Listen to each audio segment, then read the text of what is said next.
হযরত মুসা আলাইহিস সালাম বলছিলেন যে আল্লাহ তুমি নাকি ঘুমাও না। মুসা আলাইহিস সালাম তো খুব আদরের নবী, আল্লাহ পাকের খুব আদরের নবী, দারুণ আদর। আল্লাহ পাক বলছেন মুসা আমি তোমারে আমার জন্য বানাইছি। সুবহানাল্লাহ। কোরআন শরীফে আছে আল্লাহ পাক বলছেন মুসা আমি তোমারে আমার জন্য বানাইছি। তোমাকে যখন তোমার মা দরিয়ায় ভাসায় দিয়েছিল আমি তোমার বাক্সর দিকে তাকাইছিলাম। সুবহানাল্লাহ। আল্লাহ যদি বলেন আমি তাকাইছিলাম, সুবহানাল্লাহ। তোমারে আমার জন্য বানাইছি। সুতরাং হযরত মুসা আলাইহিস সালাম তিনি বলছেন আল্লাহ পাক খুব আদরের নবী, তো আল্লাহ তুমি নাকি ঘুমাও না? আল্লাহ কয় তুমি বিশ্বাস করো না? হযরত মুসা আলাইহিস সালাম বললেন আল্লাহ অবশ্যই বিশ্বাস করি, তবে বুঝি না বিষয়টা কি, বুঝি না কেমনে না ঘুমাই পারে, বুঝি না। আল্লাহ আচ্ছা ঠিক আছে, তুমি যখন বিশ্বাস করছো তখন আর অসুবিধা নেই, বিশ্বাস না করলে মুসিবত ছিল।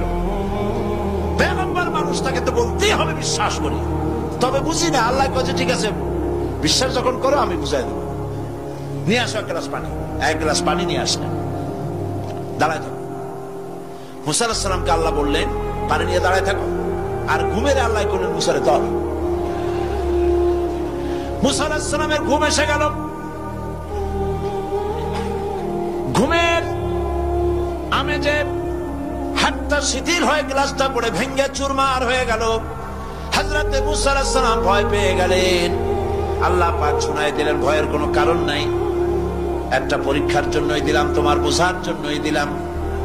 তুমি যেমন এক গ্লাস পানি নিয়ে একটা গ্লাস নিয়ে এক মুহূর্ত দাঁড়াতে পারলে না, ঘুম আসলো আর হাত থেকে পড়ে গ্লাসটা ভেঙে গেল। মুসারে তুমি বুঝে নাও, তুমি জেনে রাখো তামাম সৃষ্টি জগৎ তোমার আল্লাহ আল্লাহ রব্বুল আলামিনের হাতের মুঠার মধ্যে রয়েছে।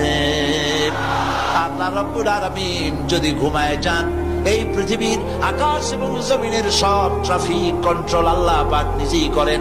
যদি তিনি ঘুমায় যান সব শেষ হয়ে যান। বাংলাদেশে কি হচ্ছে, পৃথিবীর কোথায় কি হচ্ছে তা আল্লাহ দেখছেন না? চিল্লায় বলো দেখছেন না?